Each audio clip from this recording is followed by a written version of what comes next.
Сәлем достар, менің каналыма қош келдіңіздер. Бүгін сіздермен осындай өте керемет, ауызда еритін құймақты торттың рецептімен бөлісемін.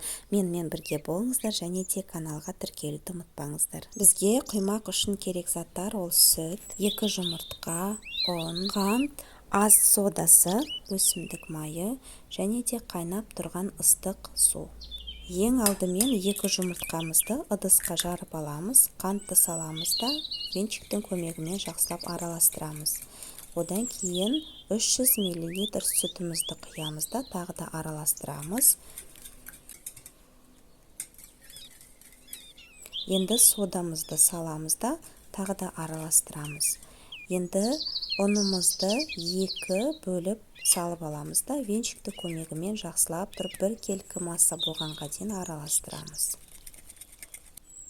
Құймағымыздың қамырын венчиктің көмегімен араластырған кезде ешбір түйін қалмау керек. Жақсылап тұрып осы кезде жақсылап тұрып араластырамыз да кейін ыстық қайнап тұрған суымызды қосамыз.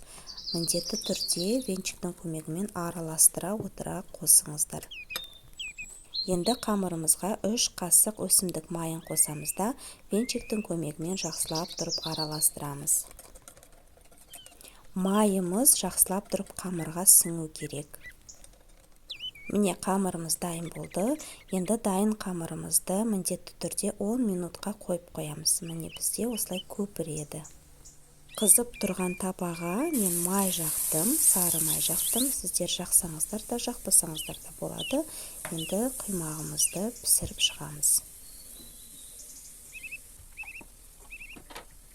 Құймағымыздың шет жағын жақсылап табадан алып аламыз, ажыратып. Міне осылай оңай ажыратылады. Енді екінші жағын ауыстырып пісіре береміз. Осы рецептпен құймағымыз өте әдемі, ажурный болып шығады.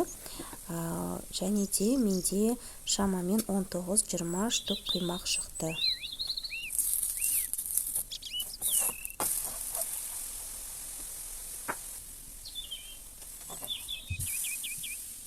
Құймақты міндетті түрде асты жағын 1-2 минуттай жақсылап қызартып пісіріп алыңыздар. Осымен біздің құймақтарымыз дайын болды.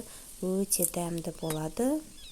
Осы рецептпен міндетті түрде жасап көріңіздер. Сіздердің құймақтарыңыз өте дәмді болады. Және де бұл құймақты торт емес, бұлай да ішіне әртүрлі салма салып жесеңіздер болады.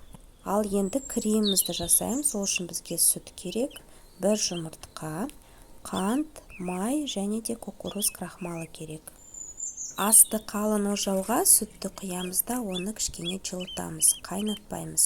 Және де бөлек ыдысқа 1 жұмыртқа, қант, кукуруз крахмалын қосып, венчикпен жақсылап араластырамыз да кішкене үстінен сүт қосамыз. Міне бізде осындай консистенция болады. Енді осы массамыздың үстінен ысыған сүтімізді венчиктің көмегімен араластыра отыра құямыз. Енді осы кремімізге арналған массамызды қайта ожауға құйып, плитаның үстіне қосып, араластыра отыра кремімізді жасаймыз. Бұл бізде қайнатпалы крем болады. Міне креміміз дайын болған кезде осылай қоюланады. Майымызды қосамыз да венчикпен жақсылап араластырамыз. Осымен біздің креміміз дайын. Енді кремімізді тарелкаға құйып аламыз да тортымызды жинаймыз. Осылай ең бірінші құймаққа не болмаса 1,5 ас қасық кремімізді жағамыз. Одан кейін осылай тортымызды жинаймыз. Дәл видеодағындай. Негізі құймақтың арасына креммен бірге өздеріңіздің жақсы көретін жеміс жидектеріңізді қоссаңыздар болады. Мысалы, бананмен, таңқурай, құлпынай, кивимен болады. Және де арасына шоколад қоссаңыздар да болады. Және де торттың бетін әртүрлі етіп әрлеуге болады. Мен сливкемен әрледім және де шоколадпен. Негізі какао қоссаңыздар да болады. әртүрлі етіп әрлеуге болады, не болмаса жеміс жидектермен. Міне осындай әдемі болып шығады.